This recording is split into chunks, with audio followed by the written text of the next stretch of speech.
6절에서 10절 말씀 합독하도록 하겠습니다.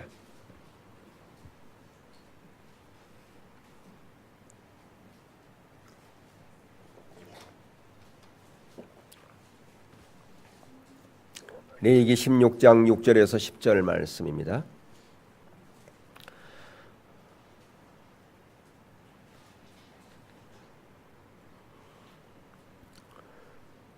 우리 합독합니다. 시작. 아론은 자기를 위한 속죄제의 수송아지를 드리되 자기와 집안을 위하여 속죄하고 또 그 두 염소를 가지고 회막문 여호와 앞에 두고 두 염소를 위하여 제비 뽑되 한 제비는 여호와를 위하고 한 제비는 아사셀을 위하여 할지며 아론은 여호와를 위하여 제비 뽑은 염소를 속죄제로 드리고 아사셀을 위하여 제비 뽑은 염소는 산채로 여호와 앞에 두었다가 그것으로 속죄하고 아멘. 여기까지 읽겠습니다. 우리가 지금 계속해서 레위기를 시리즈로 살펴보고 있습니다. 우리가 레위기 구약 성경 레위기를 살펴보느냐? 바로 이 레위기에 놀라운 은혜의 복음이 담겨져 있기 때문에 그렇습니다. 그래서 우리가 레위기 보면 우리가 이해 못하는 그런 부분들, 또 짐승의 제사, 또 피를 흘리는 이런 여러 가지 부분들이 있기에 때로는 어떤 사람은 거부감을 느끼기도 하고 그래요. 또 이해가 잘 안 되는 부분도 있고 그렇습니다. 그래서 그 레위기 읽으면 잘 나는 머리가 아프고 이해가 안 된다 그렇게 말하는 사람도 있는데요. 우리가 기억할 것은 우리의 복음은 피의 복음이에요. 십자가의 복음이다라고 하는 것은 십자가의 그 보혈을 힘입어서 우리가 주 앞에 나가는 것이고요.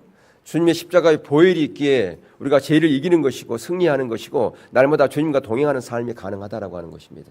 그래서 우리가 이미 살펴본 것처럼 레위기는 두 가지로 그 파트를 나눌 수 있습니다. 가장 먼저는 5대 제사와 그다음에 7대 절기죠.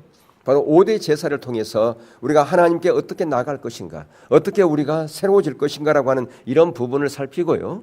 또한 7대 절기를 통해서 하나님께서 우리 가운데 부어주시는 놀라운 신령한 은혜들, 하나님의 놀라운 축복을 우리가 어떻게 받을 것인가라고 하는 그런 부분들이 거기에 집약되어 있습니다.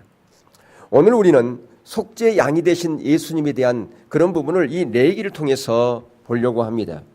우리는 하나님의 기쁨, 하나님의 그 만족을 위한 번제물이 되어 우리가 로마서 12장에 보면 우리가 하나님 앞에 산 제물이 되어야 된다라고 그렇게 말씀을 드렸어요. 구약에서는 짐승이 제물이지만 이제는 저와 여러분의 한 사람 한 영혼이 날마다 주님 앞에 제물이 되어야 된다라고 하는 것입니다. 어떤 제물이 되어야 되느냐? 하나님을 만족시키는, 하나님을 기쁨이 되게 하는 그런 산 제물이 되어야 된다. 왜 산 제물이 되어야 되느냐? 그래야만이 하나님이 받으시는 참다운 산 제사가 될 수 있기 때문에 그렇다라고 하는 것입니다. 오늘날에는 우리가 제사를 드리지 않죠. 오늘 우리가 예배를 드립니다. 지금 예배 드리는 데 있어서 가장 핵심되는 것은 찬양과 경배이죠. 왜 찬양과 경배입니까? 바로 하늘나라의 예배가 찬양과 경배이기 때문에 그렇습니다. 바로 우리가 이 땅에서 이제 언젠가는 다 모든 걸 정리하고 하늘나라 가겠죠.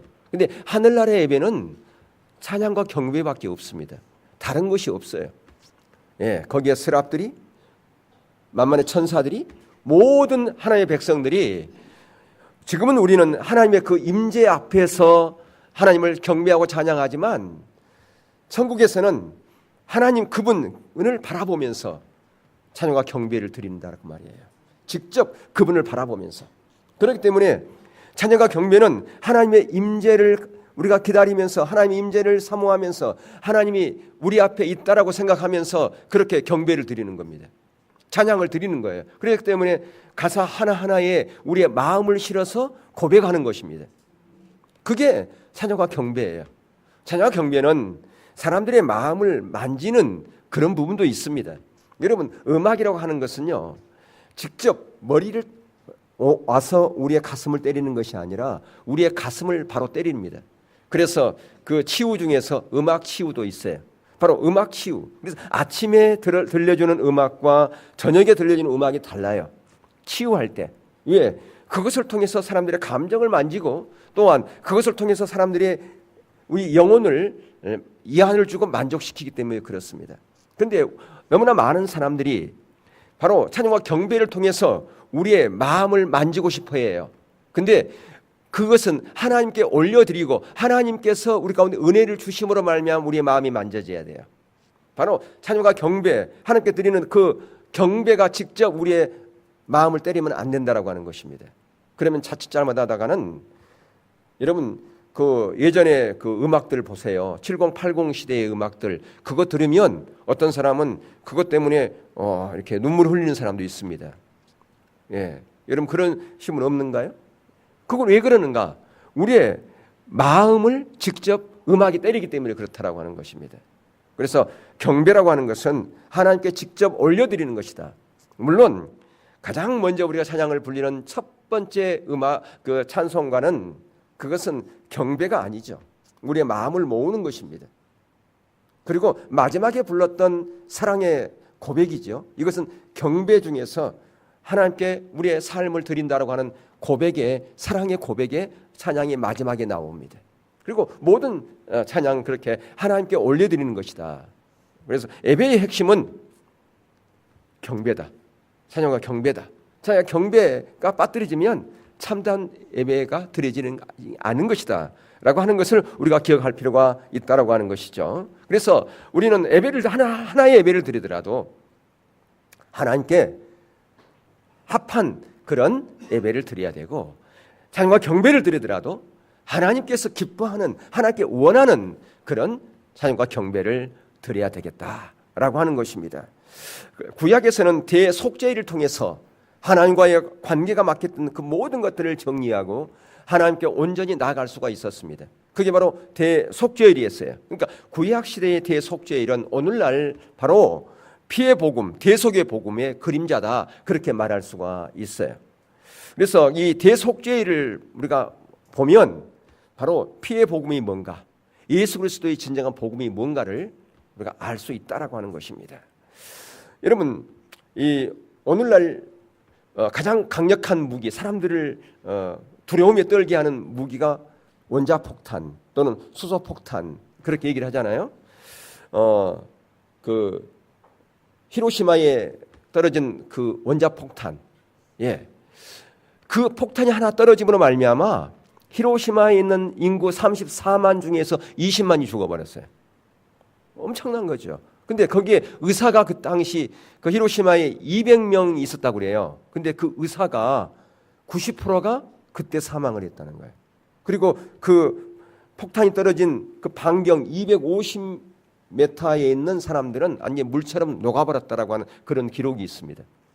예. 그렇기 때문에 우리가 지금 남북과의 관계 가운데서 지금 무엇을 가장 중요시 여깁니까? 핵을 폐기하는 거잖아요. 핵을 없애는 거지 않습니까? 이만큼 강력한 가공할 이 무기가 오늘날 이런 핵폭탄 또는 수소폭탄이에요. 근데 그보다 더 무서운 것이 있습니다. 무엇인 줄 아십니까? 자연재해예요. 예. 여러분, 쓰나미가 한번 밀고 들어오면 엄청난 사람들이 죽습니다. 이번에 라오스에 그 홍수가 나가지고 SK 건설인가에 거기서 이렇게 수주한 그 댐이 범람함으로 말미암아 수많은 사람들이 죽고 수많은 이재민들이 지금 발생했던 것을 볼 수가 있어요. 그러니까 이런 자연재해는 사람들의 어떤 힘으로 막을 수가 없습니다. 이 강력한 이 무기를 지금 정치적으로 여러 가지 문제로 지금 해결하려고 하는데 이런 자연재해는 인간 힘으로 해결할 수가 없다라고 하는 것입니다. 그런데요, 더 무서운 것이 있습니다. 왜 자꾸 이런 얘기느냐? 더 강력한 파괴를 가진 무기가 그것을 소개하려고 그러는 거예요. 원자폭탄보다 수소폭탄보다 더 강력한 파괴력을 가진 무기가 있고요. 자연재해보다 훨씬 더 사람들을 멸망의 길로 이끄는 무기가 있어요. 그게 뭔지 아십니까? 그게 바로 죄라고 하는 것입니다. 죄가 그렇게 강력한 가공할 그런 핵폭탄보다도 수소폭탄보다도 자연재해보다 더 가공할 만한 강력한 우리에게 멸망을 가져다 준 무기라고 하는 사실이에요. 이렇게 무서운 파괴를 가지고 있는 것이 바로 이 죄인데요. 여러분, 죄로 인해서 우리는 에덴 동산에서 쫓겨났습니다. 그래서 하나님께 줬던 그 모든 특권을 다 포기해버리고 사단에게 넘겨줘 버리고 하나님께서 우리 가운데 줬던 그 축복 중에 하나가 출산의 축복인데요. 그 출산의 축복이 부담이 되고 그게 고통이 되고 그래서 오늘날 한국이 지금 저출산 국가니 돼버렸다 그 말이에요. 왜? 그것이 기쁨이 아니고 그게 부담이 되어버렸기 때문에 그렇다라고 하는 겁니다. 그게 무엇 때문에 그렇습니까? 바로 에덴에서 죄를 지었고 거기서 쫓겨난 결과물이 아니겠냐 그 말이죠. 그래서 오늘날 그 죄와 사망의 그런 파괴력을 통해서 우리 가운데 가져다 준 게 뭔지 아십니까? 절망입니다. 눈물입니다. 고통입니다. 아픔입니다. 바로 왜 우리 가운데 고통이 있느냐? 왜 아픔이 있느냐? 절망이 있느냐? 그것은 모두가 다 바로 이 죄에서 온 것이라 그 말이에요. 죄로부터 출발했다라고 하는 것입니다. 그렇기 때문에 하나님께서 우리를 놀랍게 하나님의 대리자로 세워서 놀라운 축복을 우리 가운데 주었음에도 불구하고 그 모든 것들을 다 상실해 버렸다라고 하는 것이죠. 여러분 가정도 마찬가지입니다. 부부가 하나 되라고 하나님께서 그 남녀를 짝을 지어주시고 많은 사람들의 축복 가운데서 결혼을 하는데 얼마나 많은 사람들이 헤어집니까?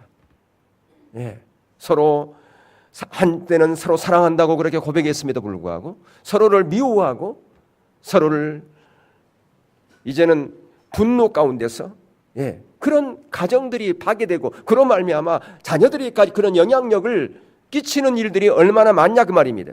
이처럼 죄는 엄청난 파괴력을 가져온다라고 하는 것입니다.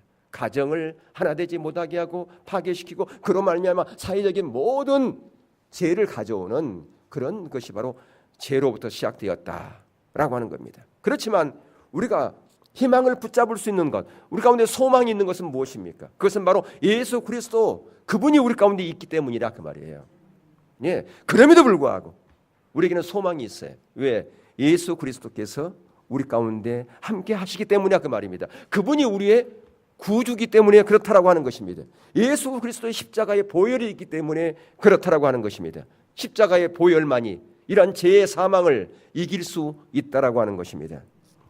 죄가 가져오는 이러한 폐해들을 다 회복시킬 수 있는, 다시 재생할 수 있는, 다시 잃어버릴 우리가 권리들이 있지 않습니까? 그것을 다시 복권할 수 있는 힘은 그것은 십자가의 능력밖에 없다라고 하는 겁니다.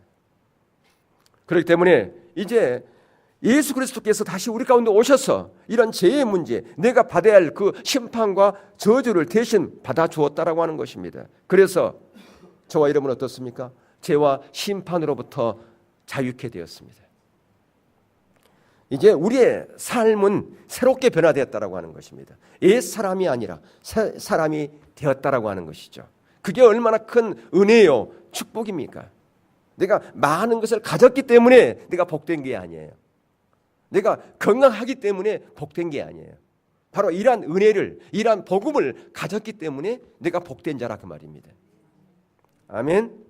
자, 그런데 구약에서 이러한 예수 그리스도의 그 그림자가 된 이런 속죄 제사가 있는데요. 그게 두 가지가 있어요. 속죄 제사가 개인을 위한 속죄 제사가 있고 이스라엘 전체를 위한 속죄 제사가 있었던 것을 볼 수 있어요. 그런데 거기에 보니까 그 과정을 오늘 본문에 보니까요.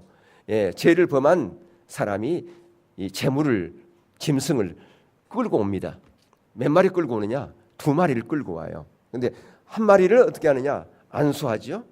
머리에다 손을 얹고 안수를 합니다. 왜 안수할까요?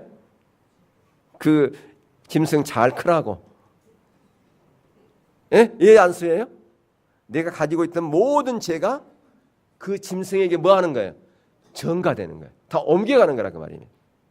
내가 지었던 죄, 내가 잘못한 허물 많은 이 모든 것들을 이제는, 근데 이게 죄가 옮겨가는 게 보일까요? 안 보일까요?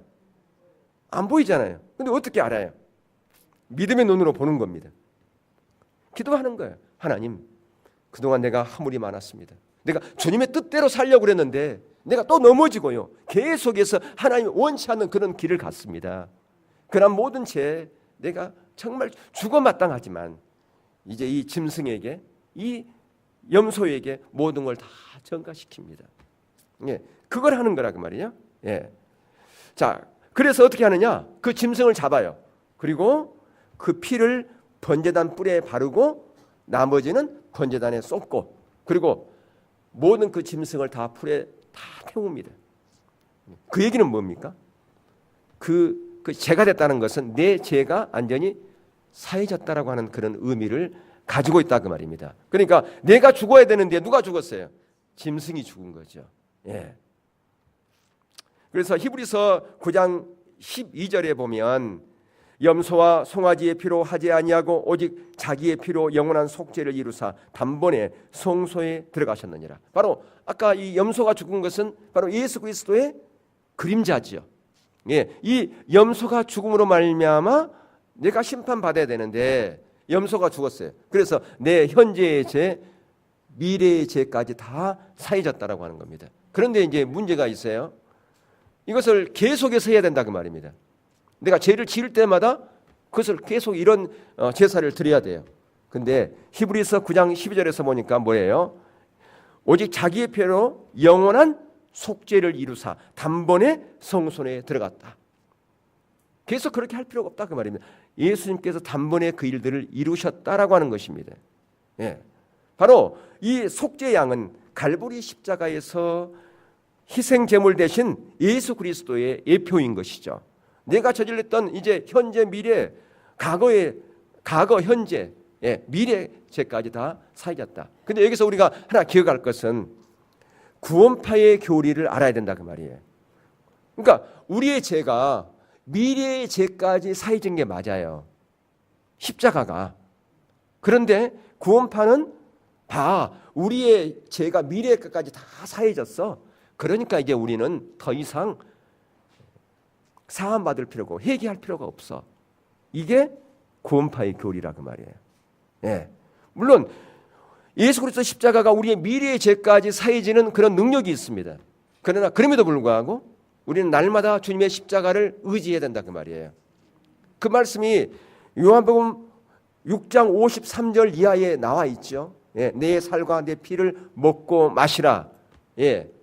제 아들과 마지막 만찬을 하면서 예수님께서 떡을 떼면서 이 포도주를 나누면서 내 살과 내 피를 먹고 마시라 그 말을 했어요. 근데 53절 말씀과 54절의 말씀 헬라의 시제가 달라요.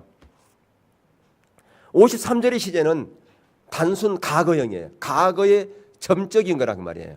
그러니까 그것은 과거에 내가 예수 그리스도 십자가를 통해서 구원받은 거듭남의 사건을 얘기하는 거고요.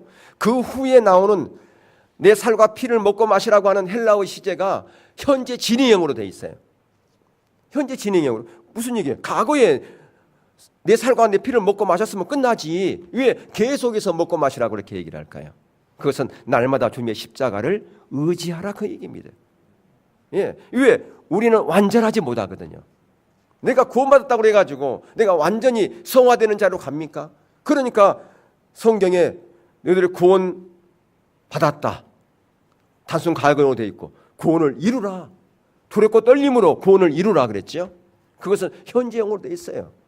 헬라의 시제가. 우리말 성경은 그게 구분이 안 돼요. 영어 성경에도 그 구분되어 있어요. 그리고 영화, 구원을 이룰 것이다. 미래에 대한 영화에 대한 부분이 있다 그 말입니다. 그렇기 때문에 날마다 우리가 주님과 거룩함의 그 자리로 가야 된다라고 하는 거예요. 예, 우리가 내 얘기를 공부하는가? 우리가 성도들이 오늘날 너무나 많은 사람들이 이제 구원받으면 저절로 이제 구원은 완전히 이루어지는 걸로 생각한다 그 말이에요. 아니라 그 말입니다. 여러분, 이 성화라고 하는 것은 상급이 아니에요. 상급 아닙니다. 예. 구원받은 그것은 어떤 사람이 열심히 더 하나님께 헌신하고 변화되어지고 주의 일을 열심히 한 그 상급이 아니라 그 말이에요. 그렇게 두렵고 떨림으로 구원을 이루라고 그랬다 그 말이죠. 구원이라고 하는 하나예요. 진정으로 구원받은 사람은, 거듭난 사람은 날마다 거룩함의 자리로 가게 돼 있어요. 변화되어 있다 그 말입니다. 그게 그냥 자동이 아니라 그 말이에요. 그 상급이 아니라 그 말이에요. 그러니까 10년 전이나 20년 전이나 삶이 전혀 변화가 없다. 그러면 그 사람이 정말 구원받았는지 거듭나지 않았는지 의심해 볼 필요가 있어요. 점검해 볼 필요가 있어요. 변화가 없다. 그건 구원을 안 받았으니까 변화가 없는 것이지. 진짜 거듭났다면, 진짜 구원받았으면 변화되게 돼 있다 그 말입니다. 그게 성경이에요. 근데 오늘날 너무나 많은 그리스도인들이 오해하고 있고요. 예. 마치 구원파의 교리처럼 그렇게 오늘날 생각하는 사람들이 너무나 많다라고 하는 것, 그런 안타까운 것이 너무 많아요. 자, 그리고 이 이스라엘 자손 전체를 위한 대속죄일 제사가 있어요. 예, 이것은 1년에 딱 한 번 하는 겁니다. 아까 개인을 위한 것은 1년에 한 번 하는 게 아니에요. 제가 정말 이건 하나님 앞에 내가 해결해야 되겠다, 그런 게 있으면 간다 그 말이에요. 예. 자, 근데 이 대속죄일의 제사, 이것은 대제사장이 지성소에 혼자 들어가는 것입니다. 이건 여러분들 뭐 다 아시잖아요. 예. 거기에 들어가면 다른 사람 거기에 들어갈 수가 없어요. 그러니까 뭘 묻고 간다고 그래서 오셔다가 방울 달고 줄을 묶고, 예, 그래서 안에서 딸랑딸랑딸랑 소리 나면 대제사장님이 거기서 지금 제사 집전을 하고 있구나, 이렇게 알고 있죠. 근데 소리가 안 난다. 그러면 혹시 죽을 수 있으니까 줄을 당겨가지고 다른 사람이 들어가면 죽으니까 그렇게 했다 그 말이에요. 1년에 한 번씩 그렇게 했어요. 자, 거기 레위기 16장 34절 한번 볼까요? 예. 자, 함께 읽어보겠습니다. 시작. 이는 너희가 영원히 지킬 규례라. 이스라엘 자손의 모든 죄를 위하여 1년에 한 번 속죄할 것이니라. 아론이 여호와께서 모세에게 명하신 대로 행하니라. 아멘.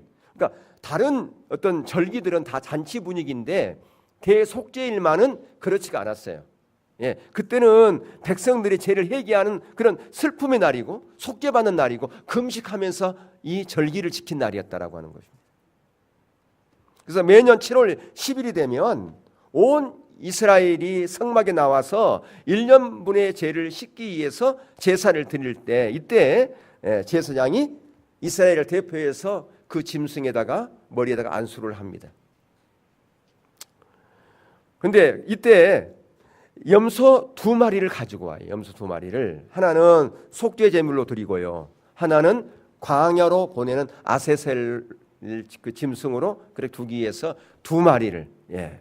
그래서 이스라엘 민족의 죄를 짊어진 아세셀 염소가 이 벼랑에 이렇게 해서 떨어 죽거나 아니면 들짐승에 의해서 이렇게 죽거나 그렇게 합니다.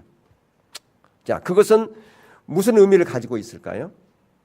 바로 우리의 모든 죄가 어디 멀리 갔다는 그런 의미를 가지고 있어요. 더 이상 우리의 삶의 주위에서 얼씬도 하지 않는다라고 하는 겁니다.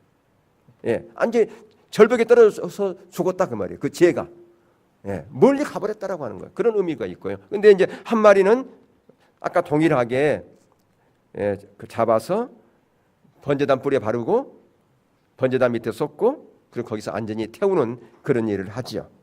예.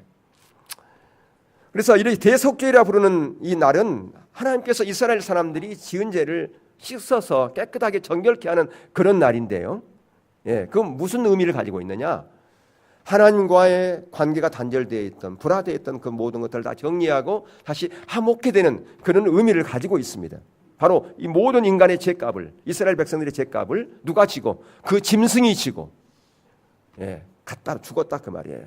피를 흘리고 죽었다. 그래서 짐승의 피가 인간의 죄값을 지불하는 그 일을 했다. 그런데 그것은 한계가 있다 그 말이에요.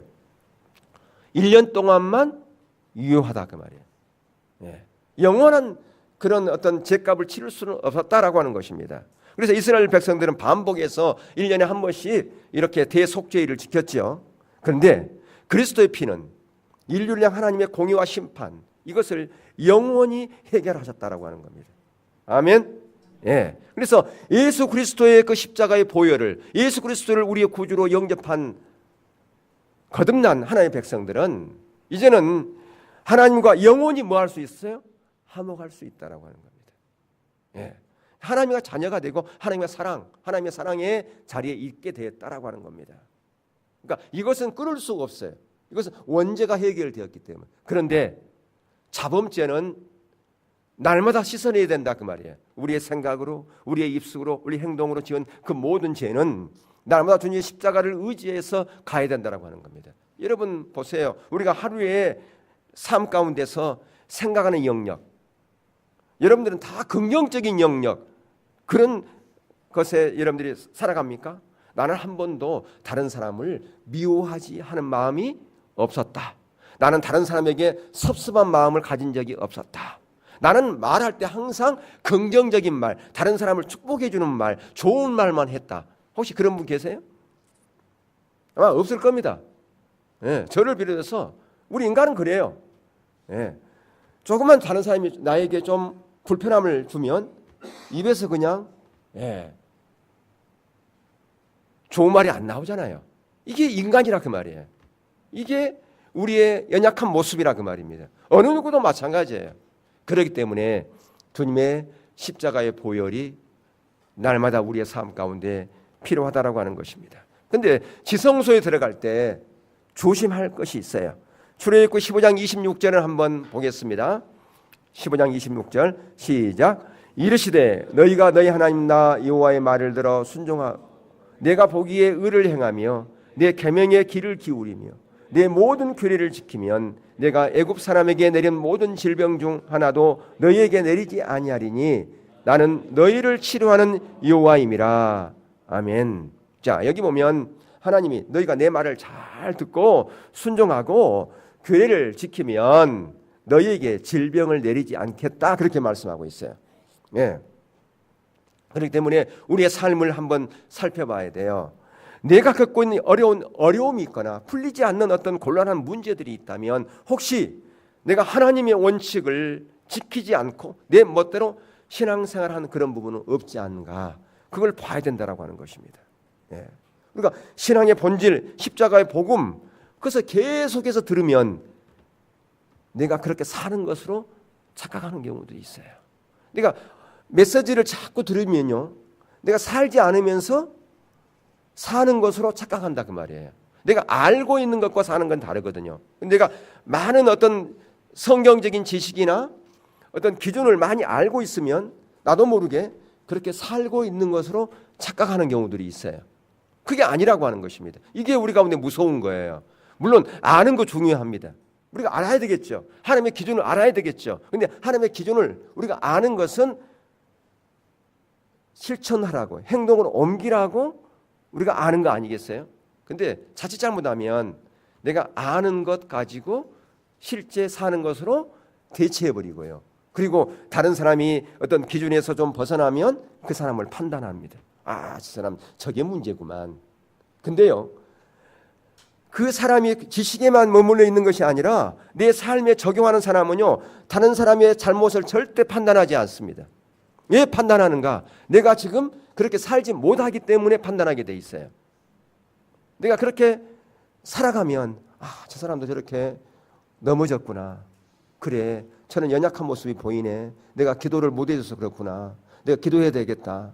그러면서 긍휼히 여기는 마음을 가지고, 측은한 마음을 가지고 기도하게 돼 있다 그 말이에요. 판단하는 것이 아니라, 정죄하는 것이 아니라 그 사람의 잘못, 그 사람이 넘어짐이 자기가 중보하지 못해서 그런 것으로 여기고 자기 탓으로 여긴다 그 말이에요. 근데 그렇지 않고 지식으로 갖고 있는 사람은 다른 사람의 연약한 넘어짐을 판단하고 정죄한다 그 말이죠. 예. 그러니까 여러분, 우리가 하나님의 기준 원칙을 알아야 돼요. 근데 알아야 되는 게 중요하지만 그것을 행동으로 옮기는 것이 더 훨씬 더 중요하다라고 하는 것입니다. 예. 오히려 내가 행동으로 옮기는 데 있어서 내 지식이 이게 많으면 그거 다 없애버려야 돼. 내가 알고 있는 많은 지식이 하나님을 아는 것에 방해된다면 그게 없는 게 낫다 그 말이에요. 누가 그랬어요? 그 지식 때문에 하나님을 배척한 사람이 있어요. 하나님을 만나지 못한 사람이 있어요. 바리새인들 아니에요. 예. 바리새인들은 그들이 갖고 있는 그 많은 지식 가지고 그들의 헌신과 열심 때문에 하나님이 인간의 몸으로 오신 예수님을 그들은 발견하지 못했다라고 하는 겁니다. 그들의 교만 때문에 그렇죠. 자기들은 다 알고 있다고, 자기들은 그렇게 하나님의 뜻대로 살고 있다라고 그렇게 착하게 한 거 아니에요. 아론의 두 아들이 하나님이 지정하지 않는 그 불로 인해서 그들이 심판을 받았잖아요. 그건 왜 그렇습니까? 하나님의 규례와 규칙을 지키는 것이 얼마만큼 중요한가를 우리 가운데 보여줍니다. 물론 지금은 구약시대처럼 그렇게 하나님께서 우리를 심판하지 않지만 그러나 우리 가운데 교훈해 준 것은 있어요. 봐라, 아론의 두 아들 그 제사장이었지만 그들도 하나님의 규례와 규칙을 지키지 못했기 때문에 하나님의 그런 심판을 받았다. 오늘 살아간 저와 여러분이 비록 예수 그리스도의 그 은혜로 말미암아 우리가 거듭나고 하나님의 자녀가 되었고 하나님의 사랑을 입은 자들이지만 정말 우리가 두렵고 떨림으로 구원을 이루는 자리로 가야 된다. 하나님의 규례와 규칙을 지키는 자리로 가야 된다. 그것을 말씀해 준 거라 그 말입니다. 그렇다면 우리가 대속죄일의 그 규례를 어떻게 지켜야 될 것인가? 그 규례는 무엇인가? 그것을 볼 필요가 있어요. 모세 시대에는요, 성막은 뜰이 있었고 성소가 있었고 지성소가 있었잖아요. 그 뜰에는 가장 먼저 번제단이 있었어요. 번제단 지나면 물두멍이 있었습니다. 그리고 이제 성소로 들어가는 문이 있죠. 성소에 들어가면 거기에 이제 여러분 잘 아는 것처럼 그 떡상이 있고 이 향단이 있어요. 이렇게 촛불을 켜는 이 향단. 그다음에 안에 속죄소가 있고 그다음에 거기에 안으로 들어가면 지성소 언약궤가 있고 이런 식으로 이 성소가 구성되어 있지 않습니까? 거기 보면 그 레위기 16장 1절부터 2절을 한번 보실까요? 거기 보면 자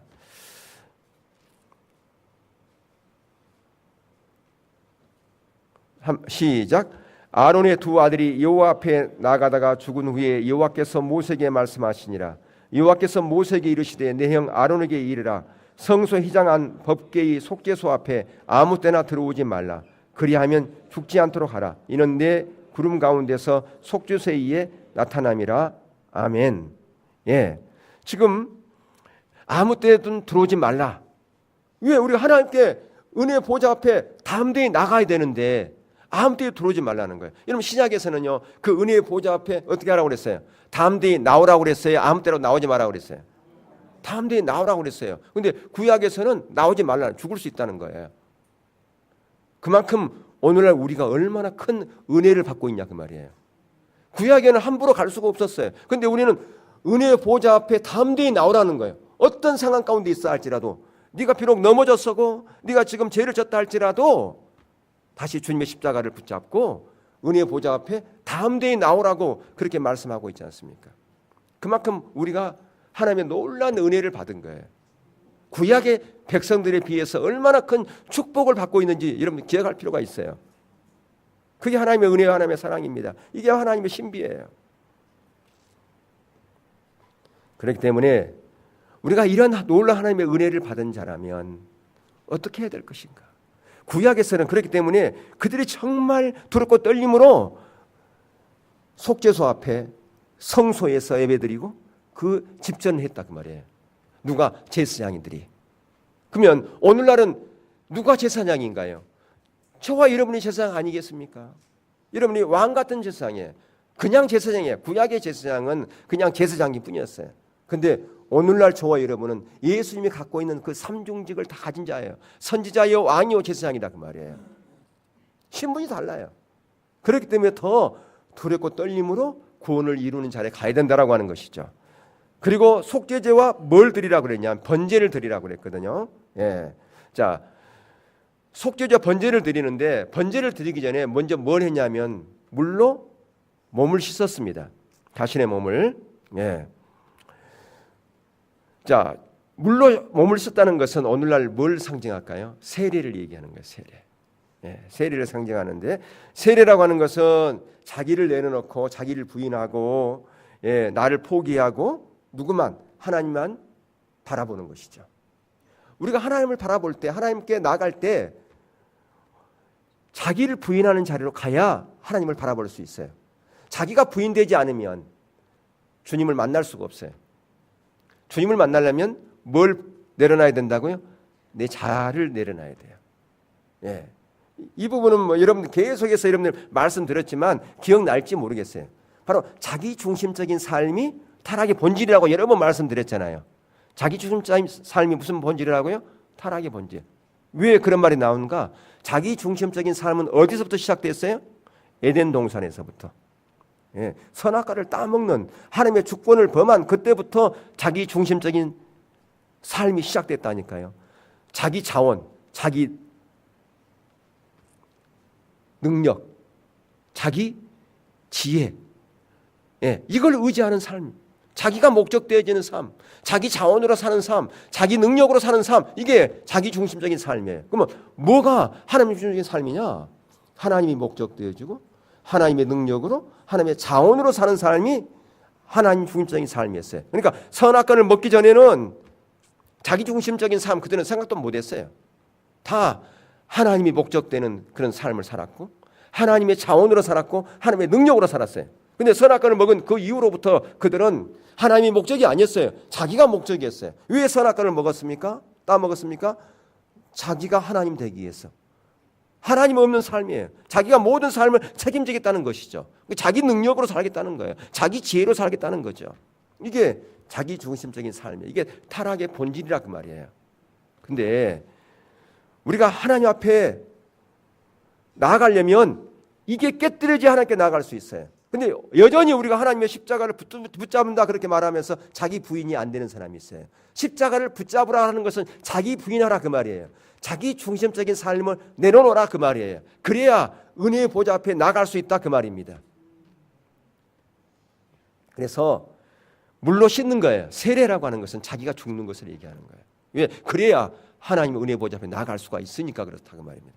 그리고 그 다음에 거룩한 옷을 입어야 그렇게 얘기를 했어요. 거기 보면 대제사장은 먼저 세마포로 옷을 입습니다. 거기에 속옷도 그다음에 바지도 다 세마포 옷을 입고 머리에 쓰는 관도 세마포 관이에요. 그게 레위기 16장 4절에 나오거든요. 그러니까 하얀 세마포 옷을 입었습니다. 이스라엘 백성들의 죄를 대신 그가 가지고 가는 거예요. 그러려면 그러니까 하나님의 은혜의 보좌 앞에 가잖아요. 지금으로 말하면 그 지성소에 들어가야 되니까 지성소에 들어가려면 은혜의 보좌 앞에 나가려면 뭘 입으라? 세마포 옷을 입으라 그 말이에요. 정결한 그리스도 신부가 되라 그 말입니다. 정결한 그리스도 신부가 돼야 세마포 옷을 입어야 은혜의 보좌 앞에 나갈 수 있다 그 말입니다. 우리는 하나님의 은혜의 보좌 앞에 우리가 나간다고 하면서 세마포 옷을 입지 않으면 안 된다 그 말이에요.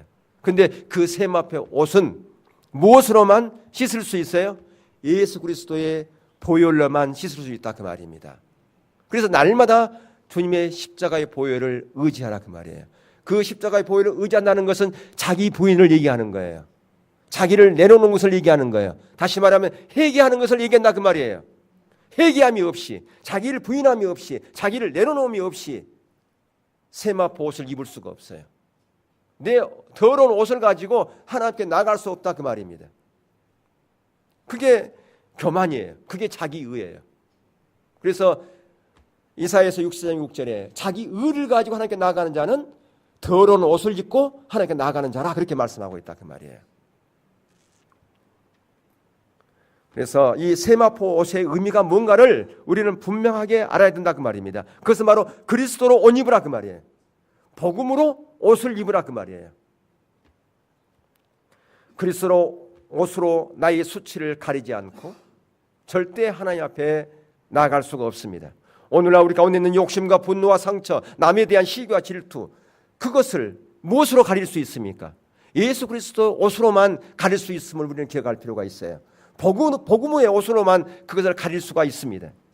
오늘날 너무나 많은 사람들이 예수 믿은 이후에도 자기를 자랑하고요, 자기 견해를 여과 없이 드러내고 자기가 가장 제일 잘된 사람이라고 그렇게 얘기하고 그렇게 하는 사람이 얼마나 많이 있습니까? 근데 이러한 모든 자의 모습을 감출 수 있는 옷은 예수 그리스도의 복음의 옷밖에 없음을 우리가 기억할 필요가 있어요. 이게 바로 세마포의 옷이라 그 말입니다. 우리가 훈련 목표를 정해놓고 훈련하는 것이 중요합니다. 무슨 얘기냐? 나는 이 정도의 나는 신앙생활을 하고 싶어. 그게 아니라 그 말이에요. 하나님께서 뭐라고 그랬어요? 내가 거룩하니 너희도 뭐라고 그랬어요?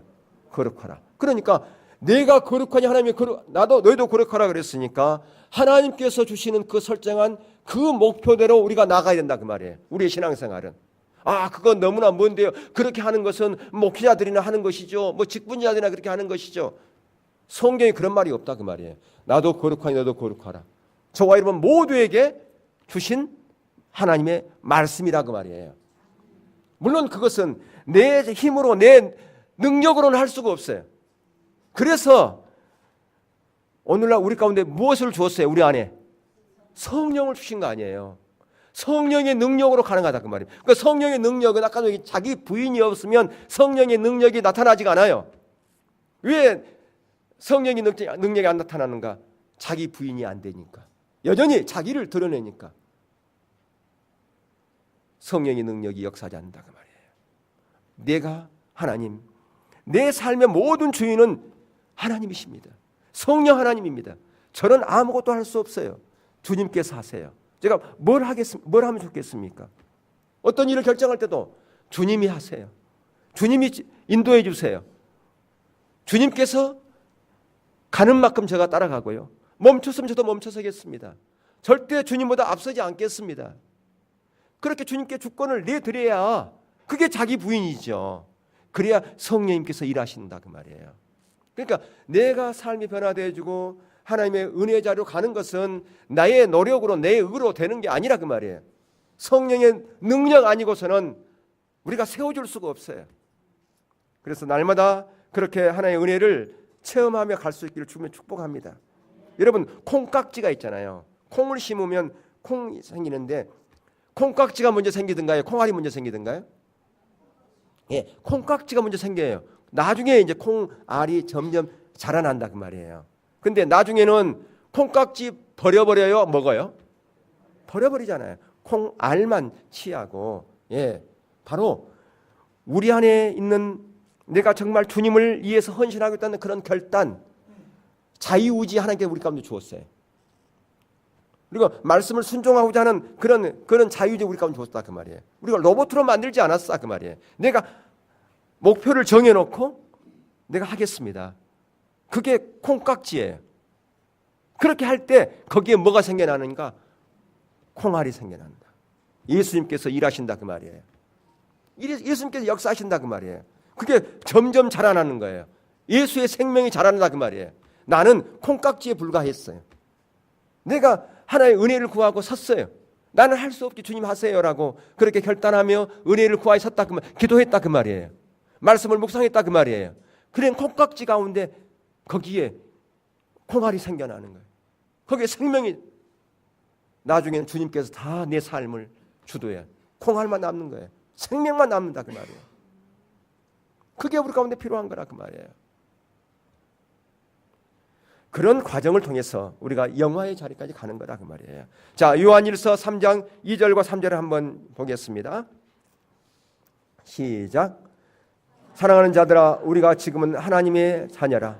장래에 어떻게 될지는 아직 나타나지 아니하였으나 그가 나타나시면 우리가 그와 같은 줄을 아는 것은 그의 참모습 그대로 볼 것이기 때문이니 주를 향하여 이 소망을 가진 자마다 그게 깨끗하심과 같이 자기를 깨끗하게 하느니라. 아멘. 예. 지금은 내가 좀 부족하지만 하나님께서 은혜 주시면 나는 점점 자라날 수 있고 그런 소망을 갖기를 주며 축복합니다. 하나님께서 그런 자를 사용하신다고 그랬잖아요. 깨끗한 자를. 하나님의 나라에는 하나님의 집에는 금그릇도 있고 은그릇도 있고 나무 그릇도 있는데 어떤 그릇을 사용하신다고요? 깨끗한 그릇을. 예. 하나님은 그런 자를 사용하신다 그 말입니다. 그래서 우리가 속죄제와 번제의 제물을 또한 여기 대속죄일에 준비했던 걸 볼 수 있는데요. 예, 대제사장은 먼저 번제단의 동편에 서서 자신을 위해서 드려질 속죄 제물인 수송아지 그리고 그 속죄 제물 거기다가 안수를 합니다. 그리고 이런 고백을 해요. 오 주님, 나는 주님 앞에 죄를 지었습니다. 나는 부정합니다. 나와 우리 가정 식구들이 지은 죄를 사하여 주옵소서. 비옵기는 모든 죄와 허물과 부정을 사하여 주옵소서. 모세를 통해 말씀하시기를 이날에 너희를 위하여 속죄하여 너희로 정결하게 하리니 너희의 모든 죄에서 너희가 여호와 앞에 정결하라고 하셨습니다. 이렇게 이제 고백을 하면서 거기에서 이제 그 해결을 합니다. 그러니까 속죄제라고 하는 것은 내가 죄인이라고 하는 것을 고백하는 거예요. 여러분 사람은 태어나자마자 죄인이라고 하는 거죠. 여러분 기억하실 필요가 있어요. 인간은 태어나자마자 죄인이다. 그렇기 때문에 출생 때부터 오염된 근본 그것이 타락인 것이죠. 근데 그것은 예수 그리스도의 그 십자가 아니면, 하나님의 은혜 아니면 그것을 해결할 수가 없어요. 피의 복음 아니고서는 그걸 해결할 수가 없다고 제가 말씀드렸거든요. 근데 구약의 속죄 제사가 바로 그것을 하는 예수 그리스도 십자가의 그림자지요. 이렇게 속죄 제사가 끝나면 대제사장은 자신과 이스라엘 백성을 위해서 번제를 드립니다. 그러니까 먼저 대제사장이 자기를 정결케 하고서 그리고 나서 뭘 드린다고요? 번제를 드린다고. 이스라엘 전체를 위한 번제를 드렸다 그 말이에요. 여기서 엄청난 중요한 의미를 가지고 있는 거예요. 뭐냐? 중보기도 할 때 마찬가지예요. 중보기도 할 때 무조건 중보기도부터 하면 안 된다 그 말이에요. 무엇부터 해야 된다? 자신을 씻는 회개 기도부터 하고 중보기도 하라 그 말이에요. 나라와 민족을 위해서 하든지 교회를 위해서 하든지 오늘날 이 시대를 위해서 하든지 먼저 뭐부터 해야 된다? 자기 죄부터 회개하고 중보기도 하라. 그걸 얘기해 주고 있다 그 말이에요. 네.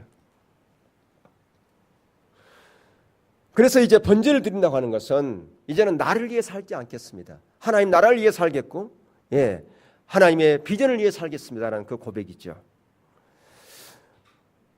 지성소에 들어갈 제사장은 먼저 자신을 부인하고 그리스도로 옷 입어야 된다. 예, 저와 여러분 다 제사장입니다. 우리가 은혜의 보좌 앞에 나아가려면, 아니 우리가 하나님께 온전히 나아가려면 먼저 뭐 해야 된다? 자기를 부인하라 그 말이에요. 회개하고 그리고 그리스도로 옷 입어야 된다라고 하는 겁니다. 그럴 때 하나님께서 우리의 예배를 받으신다라고 하는 것이죠. 이제 우리도 대속죄일인 그 피의 복음, 다시 말하면 대속의 복음인 예수 그리스도를 옷 입기 위해서 날마다 우리가 해야 될 일이 있어요. 그건 뭐냐? 자기 자신을 부인하는 일이라 그 말이에요. 그래서 날마다 하는 거예요. 그냥 특별한 날만 하는 게 아니라 그 말입니다. 날마다 자기 부인을 하는 겁니다. 무엇을 붙잡고 자기 부인을 할까요? 예수 그리스도의 십자가의 공로를 의지하고 자기 부인을 하는 겁니다. 회개하는 겁니다. 그렇게 날마다 우리가 정결케 돼 하나님께 나아갈 때 나도 모르게 우리의 콩깍지 안에 뭐가 자라나요? 콩알이 열매가 맺는 예수의 생명이 우리 안에 자라나게 되어 있다 그 말이에요. 여러분, 콩깍지는 아무런 의미가 없어요. 나의 노력, 나의 헌신, 그건 아무 의미 없어요. 내가 결단했기 때문에 정말 집사님이 대단합니다. 그런 결단을 하시다니요. 아니요. 그건 결단은 콩깍지에 불과해요. 그러나 그 콩깍지가 있었기 때문에 안에 콩알이 생기는 겁니다. 그러나 그 콩깍지는 나중에 의미가 없는 거예요. 예수의 생명만 의미가 있는 거라 그 말이에요. 그런데 콩깍지 자랑하면 안 돼요. 내가 이렇기 때문에 이런 콩알이 생겼다. 아니라 그 말이에요. 하나님의 은혜가 그렇게 한 거라. 날마다 그렇게 여러분의 삶의 자리에 정말 콩깍지 같은 저와 여러분들 이 안에 예수의 생명을 날마다 키워가시기를 축복합니다. 그래서 그냥 열매도 맺지 못하고 그냥 그렇게 타버리는 그런 콩이 아니라 거기에 정말 토실토실하게 열매를 맺는 그런 콩알을 맺는 그런 삶이 되시기를 주의 이름으로 축원합니다. 예, 경배드리겠습니다.